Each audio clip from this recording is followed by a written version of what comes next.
Selamat pagi, selamat datang di Borobudur Marathon 2023 Power by Bank Jateng. Sebuah event lari yang ditunggu-tunggu baik oleh pelari nasional maupun pelari internasional. Borobudur Marathon tidak pernah berhenti membawa visi positif meski melalui beragam tantangan terutama di tengah keterbatasan saat pandemi 2 tahun lalu. Dan kini Borobudur Marathon kembali hadir sebagai ajang lari yang bukan hanya menyajikan lintasan yang menantang namun juga pemandangan yang memanjakan mata, persawahan, permukiman warga dan tentunya Candi Borobudur. Selama 3 hingga 4 jam ke depan kami akan mengawal jalannya Borobudur Marathon 2023 Power by Bank Jateng. Tentunya saya tidak sendiri, telah hadir di studio bersama saya narasumber yang mumpuni dari Komisi Pemasalan PB Pasi, Satyo Haryo Wibisono. Selamat pagi Bung Satyo. Selamat pagi Mbak Isan. Siap ya mengawal Borobudur Marathon 3 hingga 4 jam ke depan? Siap. Staminanya sudah kuat? Sudah kuat.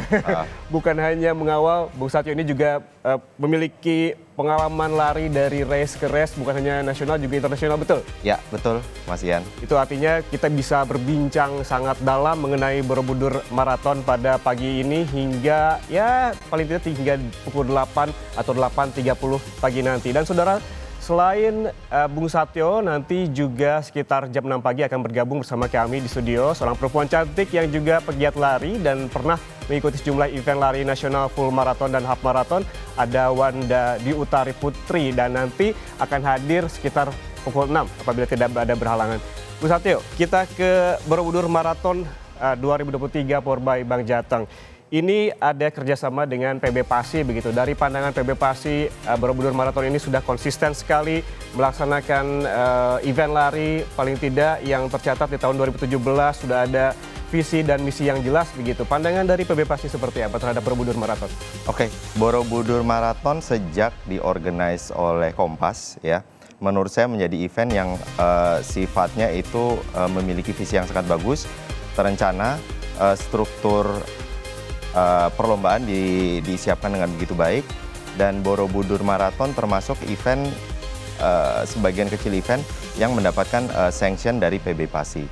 Sanction itu apa? Sanction itu maksudnya adalah segala pemenuhan persyaratan teknis untuk pelaksanaan lomba lari, baik yang untuk kategori 10K, half marathon maupun marathon, itu memenuhi standar sesuai yang ditetapkan oleh World Athletics. Oke. Berarti memang syarat-syarat ataupun apa yang ada di Borobudur Marathon ini sudah sebetulnya memenuhi syarat untuk sebuah event lari internasional? Betul, jadi dari sisi teknis itu memenuhi persyaratan World Athletics. Artinya apa? Artinya semua pelari elit baik nasional maupun internasional yang mengikuti lomba Borobudur Marathon, experience yang dirasakan itu seharusnya enggak berbeda dengan jika mereka itu mengikuti lomba lari di luar negeri. Jadi kalau misalnya kita suatu hari misalnya Borobudur Marathon itu mengundang pelari internasional elit, misalnya kayak Kipchoge ataupun Kiptun gitu ya, itu mereka experience-nya nggak beda sama kalau mereka lari di Berlin, di Chicago, di New York, seperti itu kira-kira. Apalagi Borobudur merupakan ikon Indonesia ya. Kita Betul lihat sekali. juga ada kategori di Borobudur Marathon. Nah ini dia Bung Satyo, ada maraton ini sebanyak 166.663 pelari. Kemudian juga ada half marathon sebanyak 4.646 pelari. Dan 10K 4.159 pelari. Total peserta ada 10.469 pelari, begitu banyak sekali ini.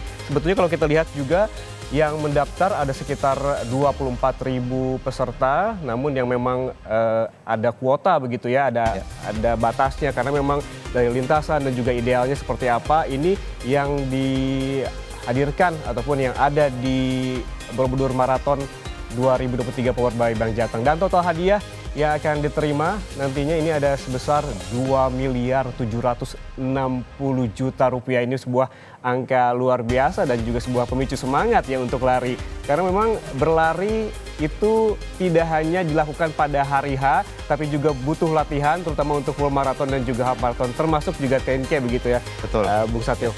Ya, kalau kita ngeliat dari komposisi peserta pelari, jumlahnya tadi di total ada 10 ribuan ya. Dan juga maraton itu sekitar 1.400-1.500. Ini menurut saya itu merupakan salah satu strategi yang benar bagi bagi penyelenggara karena enggak semua tempat itu cukup menampung jumlah peserta yang cukup banyak. Kalau pesertanya kebanyakan, ya nanti malah orang nggak bisa berlari dengan aman dan nyaman, dan itu akhirnya memberikan efek negatif bagi orang yang udah menginvestasikan waktu 3 bulan, 4 bulan untuk latihan. Tapi pada saat lombanya itu nggak fun, itu akhirnya jadi rusak semuanya.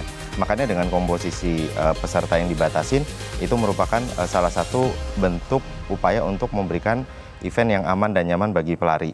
Ya. Dan saya juga dengar ini kan sistemnya ballot ya. Jadi kalau ballot tuh juga memberikan kesan eksklusif tersendiri gitu. Jadi bukan asal jumlah pesertanya banyak, tapi juga kualitasnya terjaga. Kualitas yang harus ditambahkan